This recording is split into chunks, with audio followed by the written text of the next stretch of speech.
Growing up, I thought every family had a favorite child and a scapegoat. I just never imagined the scapegoat could be stolen. My name is Celia, and at 17, I lived in what looked like a normal suburban home with 2 parents and 2 siblings. But something was always wrong. While my siblings Marcus and Stephanie had blonde hair and blue eyes like our mother Patricia, I had dark brown hair and brown eyes that matched no one. The whispered conversations that stopped when I entered rooms the way David never quite looked at me directly. The constant feeling that I was living someone else's life. What I discovered about my real identity changed everything I thought I knew about love, family, and justice. Before I share how my world turned upside down, I would love to know where you are watching from. Please hit that like button if you have ever felt like an outsider in your own home, and subscribe for more stories of finding your true family. Trust me, this journey gets much more shocking than you might expect. I lived with Patricia, David, and my 2 siblings Marcus, who was 19, and Stephanie, who was 18. From the moment I could remember, our house felt like a battlefield where I was always the losing side. Marcus and Stephanie possessed golden blonde hair and striking blue eyes that mirrored Patricia perfectly, while I stood out like a dark shadow, with my deep brown hair and brown eyes that seemed to belong to no one in our family. Every morning started the same way. While Marcus and Stephanie slept until 10, I woke at 6 to prepare breakfast for everyone, wash the dishes from the previous night, and start the first load of laundry. My daily routine included cooking dinner, cleaning the entire house, and doing homework in whatever time remained. Marcus spent his days playing video games and hanging out with friends, while Stephanie focused on cheerleading practice and shopping with her girlfriends. Neither lifted a finger to help with household responsibilities. The contrast in how we were treated became more obvious each year. Marcus and Stephanie received new clothes every season, the latest smartphones, and their own cars for their 16th birthdays. I wore secondhand clothes from Goodwill and carried a phone that Patricia had used 3 years earlier.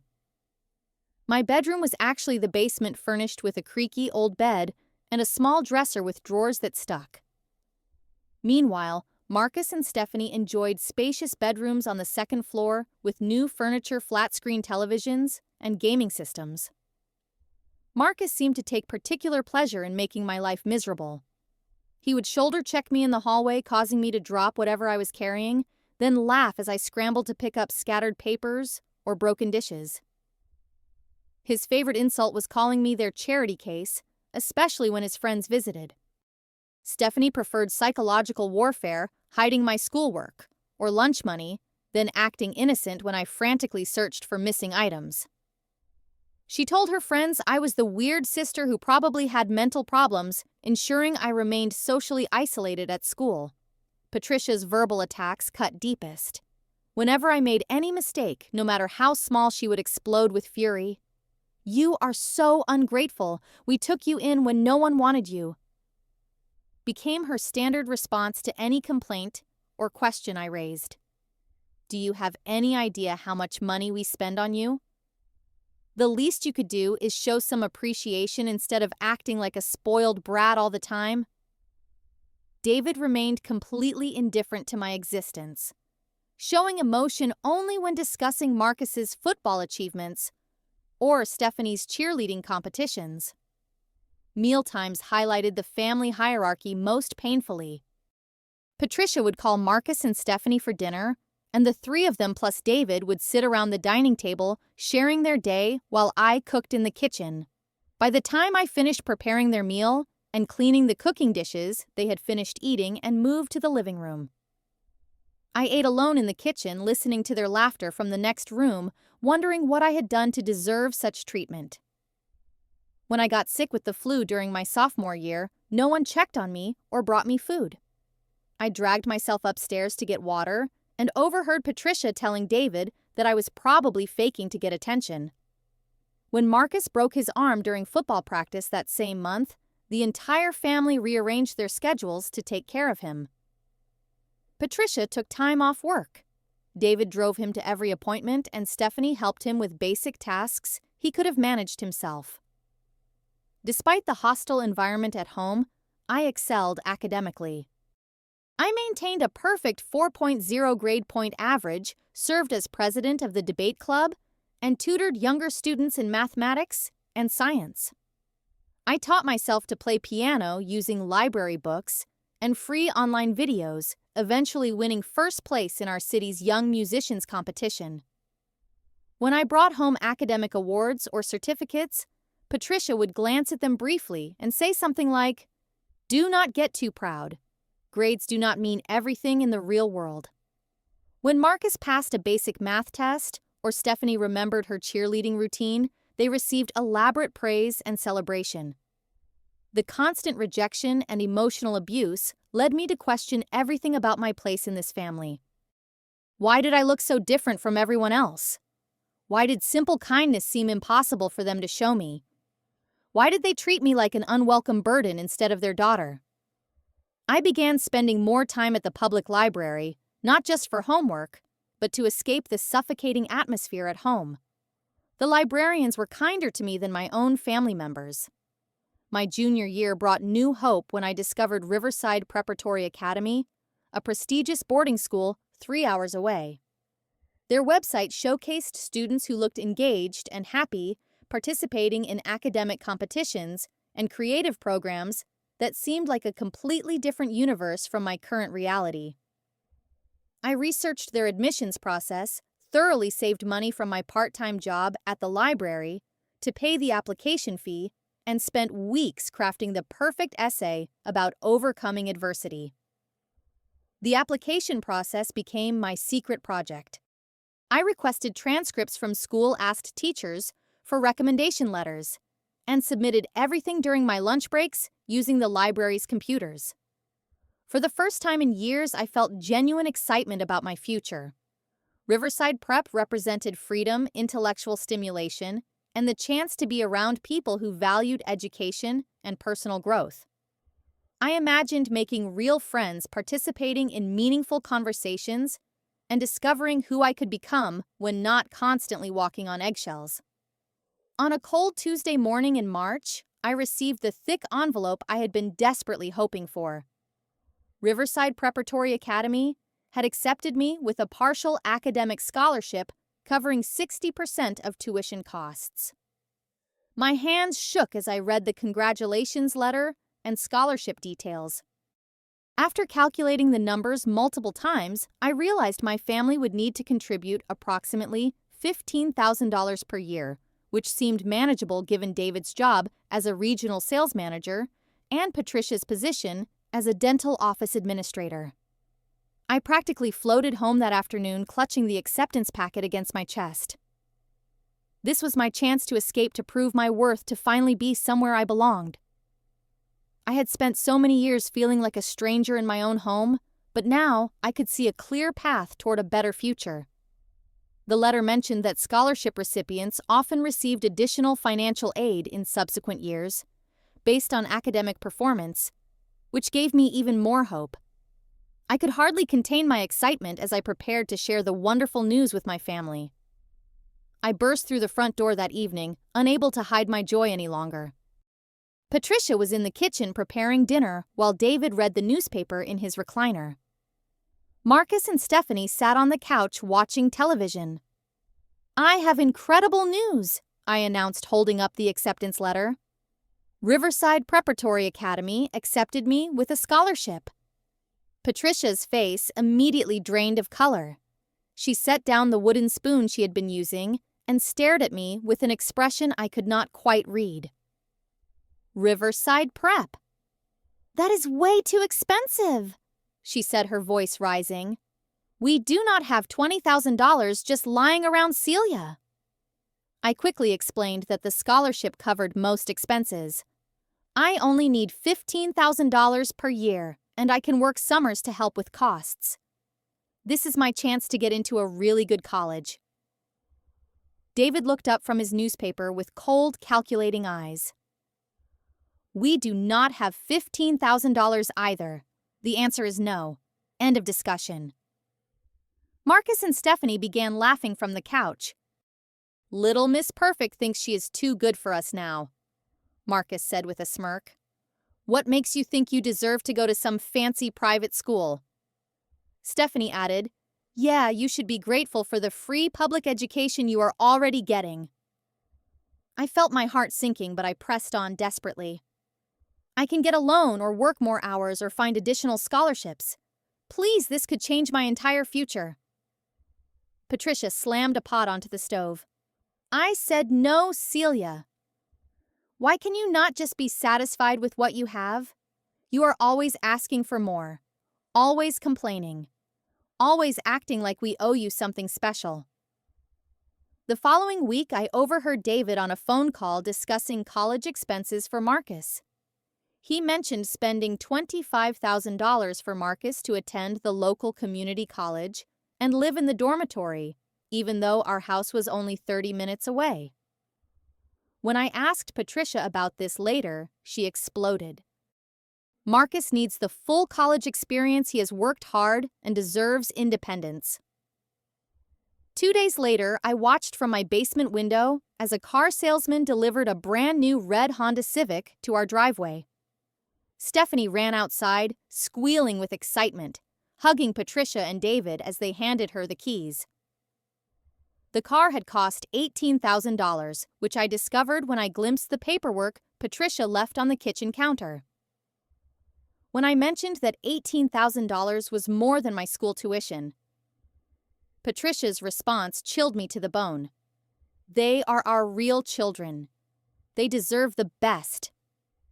The words hit me like a physical blow. Real children. What did that make me? David appeared in the doorway and added, You should be grateful we even kept you this long. Do you know how much money we have spent on you over the years? That night, I lay awake in my basement bedroom, wondering what Patricia had meant by real children. Sir, the phrase echoed in my mind, joining all the other strange comments and looks I had received throughout my life. The next morning, I decided to search for answers while everyone was out of the house. David had a small office where he kept important papers, and I had often seen him locking documents in a filing cabinet. During my lunch break from school, I returned home to find the house empty. The filing cabinet was unlocked, which seemed unusual, but I took advantage of the opportunity. Inside, I found tax documents, insurance papers, and other financial records. Near the bottom of one folder, I discovered something that made my blood run cold. There were college application forms with the letterhead of Riverside Preparatory Academy. But these applications were not mine. The names on the forms read Marcus Thompson and Stephanie Thompson, both with status stamps reading Rejected in red ink. The applications were dated from the previous year and also from 2 years ago, meaning both my siblings had applied to Riverside Prep multiple times and been rejected each time. Even more shocking were the attached payment receipts. David had paid the $150 application fee for Marcus 3 different times, and for Stephanie twice. 5 application fees totaling $750, plus additional fees for sending transcripts and test scores. They had money for multiple failed applications for my siblings, but no money for my successful acceptance. I sat on the office floor staring at the papers with shaking hands. Everything became clear in that moment. My family did not lack funds for my education. They simply chose not to spend money on me while freely spending on Marcus and Stephanie, even when their efforts failed. The rejection letters showed that neither of my siblings had the grades or test scores for admission to Riverside Prep, while I had earned acceptance on merit. The betrayal felt overwhelming. I had been working part-time jobs since freshman year, saving every dollar for college, while Marcus and Stephanie received everything they wanted without question. I had maintained perfect grades while doing most of the housework, while they struggled academically, despite having no responsibilities. Yet, when it came time to invest in my future, suddenly money became an issue. I took photos of the documents with my phone and carefully returned everything to its original position. My hands continued shaking as I walked to the kitchen where Patricia was starting dinner preparation. I could not pretend anymore. Why did you lie to me about not having money when you paid for Marcus and Stephanie to apply to the same school multiple times? Patricia dropped the vegetables she had been washing. Her face turned bright red as she spun around to face me. "How dare you go through our private documents? What gives you the right to snoop through our personal business?" She moved closer, her voice getting louder with each word. "You had no right to invade our privacy. This proves you do not belong in this family." David appeared in the kitchen doorway, attracted by Patricia's shouting. "What is all the screaming about?" he demanded. I held up my phone showing the photos of the application documents, my voice cracking with emotion. "Why am I different? Why do you not love me like you love them? Why do you lie to me when I have never lied to you?" David's expression darkened dangerously, and I realized I had crossed a line from which there could be no return. David moved toward me with a speed that caught me completely off guard. His hand connected with my face in a sharp, stinging slap that sent me stumbling backward into the kitchen counter. "You want to know the truth? You are not our daughter," he shouted, his face red with rage. Patricia grabbed his arm in panic. "David, stop! You are saying too much." But David shook her off and continued advancing on me. "We should have gotten rid of you years ago. You have been nothing but trouble since the day you got here." He struck me again, this time hard enough that I fell to the kitchen floor. My cheek throbbed, and I could taste blood from where my teeth had cut my lip. From the living room, I could hear Marcus and Stephanie laughing as if my pain was entertainment for them. "Hit her again, Dad!" Marcus called out. "Maybe now she will learn some respect." I crawled toward the basement stairs, my head spinning from the blows. David followed, kicking at me as I tried to escape. "You think you are so smart with your perfect grades and your fancy school acceptance? You are nothing. You will always be nothing." Patricia stood frozen in the kitchen, making no move to help or defend me. I made it to my basement bedroom and locked the door, though the flimsy lock would not stop David if he decided to follow. My face felt swollen, and dark bruises were already forming around my left eye. But the physical pain was nothing compared to the emotional devastation of David's words. "You are not our daughter." The sentence played on repeat in my mind as I tried to process what it meant. That night, I waited until the house was completely quiet before beginning my search. The basement contained several storage boxes that Patricia had always told me to stay away from. Now I understood why. In the first box, underneath old blankets and holiday decorations, I found baby photos of myself with a man I had never seen before. He had dark hair and brown eyes like mine, and he held me with the kind of love and tenderness I had never seen from David. The next box contained documents that changed everything. My original birth certificate listed my father as James Richardson, not David Thompson. The hospital records showed I was born in Portland, Oregon, not in our current city. There were court documents about an emergency custody transfer when I was 3 years old. But the legal language was confusing and seemed incomplete. Hidden in an old jewelry box, I discovered love letters that revealed the shocking truth. The letters were correspondence between Patricia and a man named James from 20 years ago. Patricia had been his secretary, and they had begun an affair while James was married. When Patricia became pregnant with me, James promised to leave his wife to be with her. But James's wife had discovered the affair and threatened to expose everything, which would have destroyed his career as a rising architect. The letters showed James pulling away from Patricia, trying to save his marriage and professional reputation. Patricia's final letters revealed her desperation and anger. In the last letter, dated just before my 3rd birthday, Patricia wrote, "If you will not choose us, then I will take what is rightfully mine. You will never see Celia again." The pieces fell into place with horrifying clarity. Patricia had kidnapped me from my biological father when I was 3 years old. David, who was her boyfriend at the time, had helped her create false documents and move across the country. They had stolen me from a father who loved me and raised me as their unwanted burden, a constant reminder of Patricia's past mistakes. I used the school computer during my next lunch break to search for James Richardson in Portland, Oregon. Within minutes, I found him.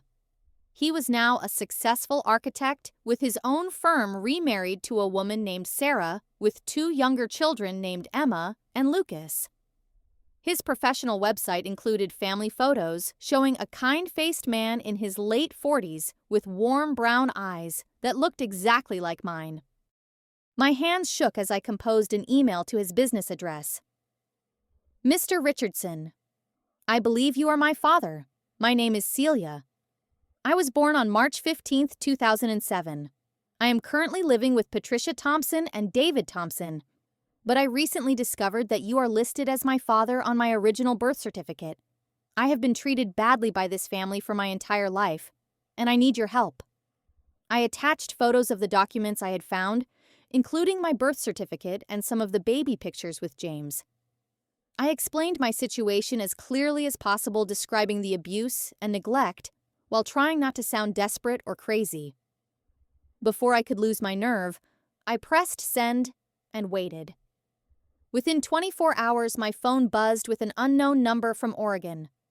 When I answered, a man's voice said, "Celia, this is James.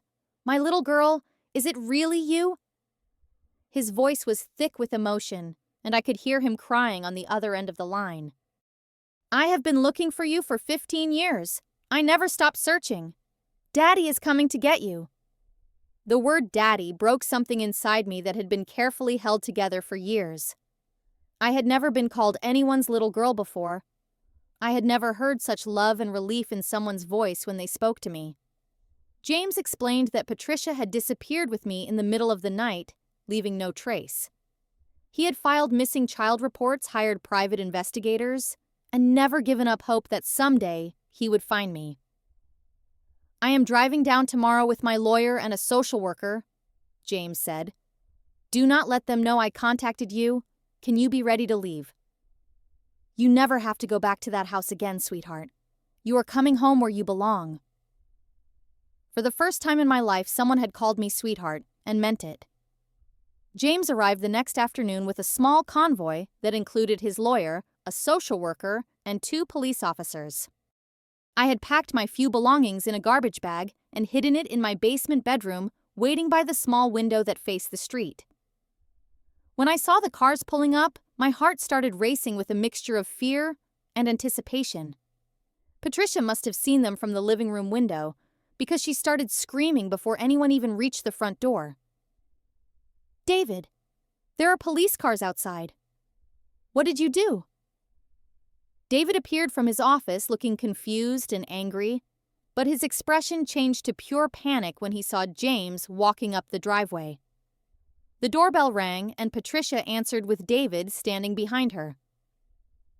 "Patricia Wilson, also known as Patricia Thompson.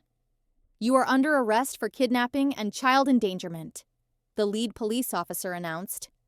"James Richardson. This is your daughter Celia." James pushed past the adults and saw me standing at the bottom of the stairs.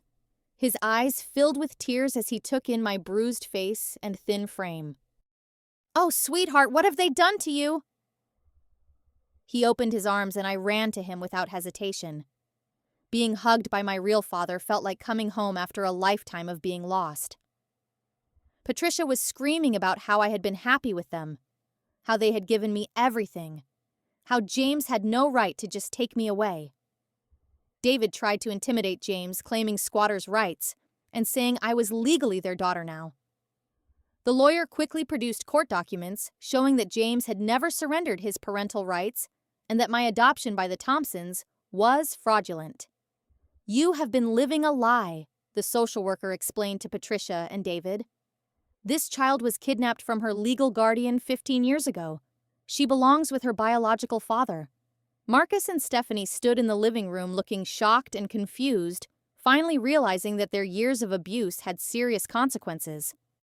As I gathered my belongings, Patricia made one last desperate attempt to maintain control. "She has been perfectly fine here. We clothed her and fed her and sent her to school. You cannot just walk in here and destroy our family." But the evidence was overwhelming.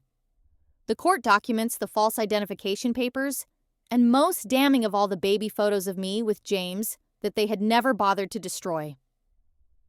James carried my garbage bag of possessions to his car, shaking his head sadly at how little I owned after 15 years. "You will never want for anything again," he promised, as we drove away from the only home I had ever remembered. "Your stepmother, Sarah, has been preparing your room for years, hoping this day would come. Your little brother and sister cannot wait to meet you." During the long drive to Oregon, James told me about the 15 years he had spent searching for me. He had hired multiple private investigators, posted my missing child photos on every possible website, and never stopped believing he would find me alive. His marriage to my biological mother had ended partly due to the grief and guilt over losing me, but he had found love again with Sarah, who knew about me from the beginning. "Sarah always said you would come home someday," James explained. "She bought you birthday and Christmas presents every year just in case. Your bedroom has been ready and waiting for you since we bought our house 8 years ago." The idea that someone had been thinking about me, buying me gifts, and preparing a space for me felt like a miracle. Sarah met us at the front door with Emma and Lucas, both excited to finally meet their big sister. My new bedroom was everything I had dreamed of but never dared ask for: a comfortable bed with clean sheets, a desk for studying, bookshelves waiting to be filled, and windows that looked out over a beautiful garden instead of a concrete basement wall. The next few months involved intensive therapy to help me process the trauma and abuse I had experienced. My therapist helped me understand that the treatment I received was not my fault, and that healthy families do not operate through fear and intimidation. Slowly, I began to trust that this new family genuinely cared about my well-being and happiness. James personally drove me to Riverside Preparatory Academy to complete my enrollment.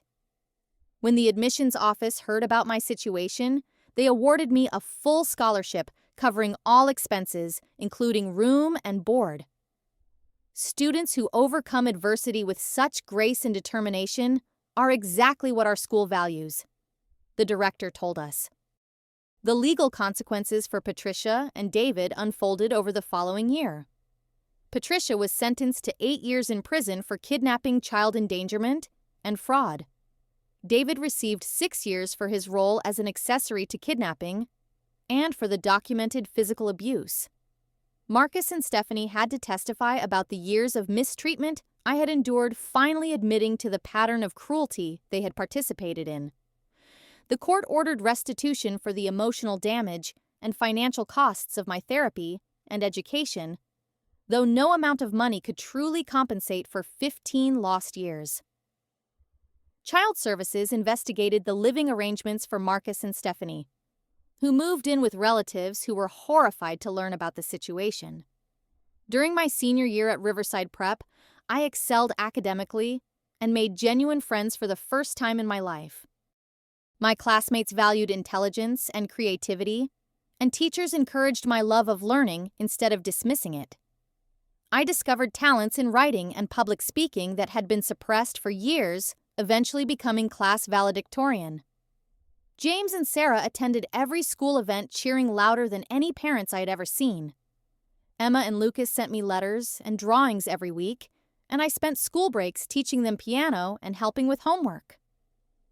For the first time in my memory, I felt valued, loved, and protected. Northwestern University offered me a full academic scholarship, and I chose to major in social work with a focus on helping other children who have experienced abuse and neglect. My experiences gave me unique insight into the mindset of vulnerable children and the strength that can emerge from surviving difficult circumstances. Today, 3 years later, I am thriving at Northwestern University on full academic scholarship. I have learned that real family is not about blood or obligation, it is about choice and unconditional love. Sometimes the people who hurt us most are fighting battles we know nothing about, but that never excuses cruelty. The greatest revenge is not anger or hatred. It is living so well that their toxicity can never touch you again. And sometimes the family you are meant to have is out there waiting, never giving up hope that you will find your way home. I want to ask all of you watching this, have you ever felt like you did not belong where you were? Have you found your real family, whether biological or chosen? Please share your story in the comments below, because your experience might help someone else who is struggling. If this story resonated with you, please like this video and subscribe for more stories of survival and healing. Share this with anyone who might need to hear that better days are possible even when everything seems hopeless. Thank you for listening to my journey, and I wish each of you the courage to seek the love and respect you deserve.